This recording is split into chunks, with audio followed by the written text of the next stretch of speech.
when the liberal group got a exempt status, and 3 that I just mentioned didn't for over 2 years. Mr. Nunes mentioned Ms. Lerner. Who was her boss in 2011 and 2012? Who did she report to? I believe it would have been Sarah Ingram, maybe? Part of that time, and part of that time another gentleman.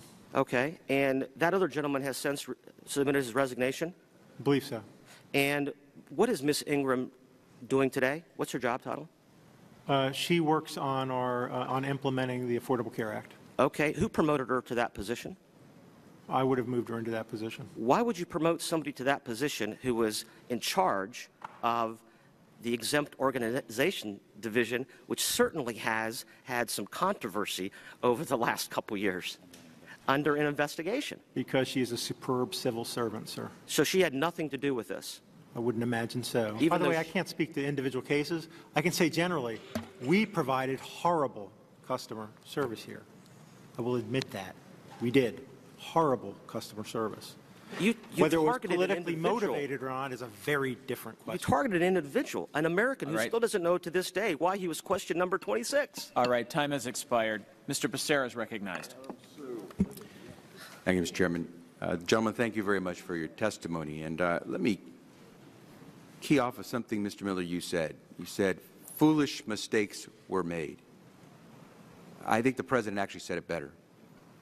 He said that the handling of those tax-exempt applications in that process at the IRS was outrageous and intolerable. No excuse. And as much as we know that the folks at IRS have a thankless job because they have to go and tell their fellow Americans that they may be audited or they have to do this work understaffed, we have to maintain the confidence in the system because it's a voluntary system of payment of our taxes. Agreed. And so you are right. It was a foolish mistake, but the President's even more correct that it was outrageous and intolerable. Now, let me also focus on something, Mr. George, you said. When you were asked, was there any finding or evidence of political motivation here, you said no. That's correct, sir. Okay. And so what we find is a situation where inexcusable activity took place because it erodes the confidence of the American people in a system where they participate voluntarily.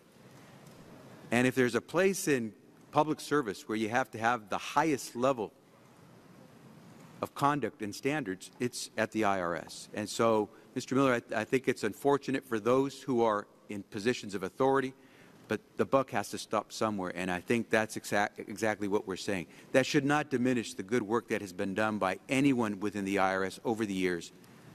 And so I hope you understand that you are here today talking to us because we need to get to the bottom of this. We need to clean up and clear out so we can go back to the business of making sure that people respect the fact that we have a voluntary system of paying our taxes. Thank you, Mr. Chairman. Mr. Miller, I want to talk a little about the culture of the organization. As looking at the note, your bio, 90,000 employees, $12 billion budget. You've been there 25 years.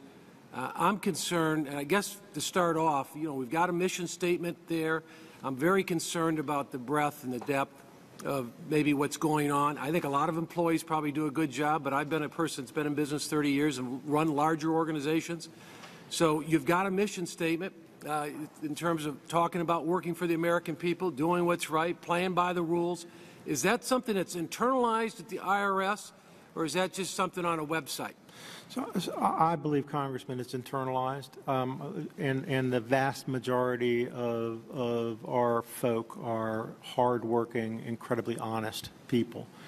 I'm going to tell you, and you guys should hear that as these discussions occur, it's damaging to the morale of those people.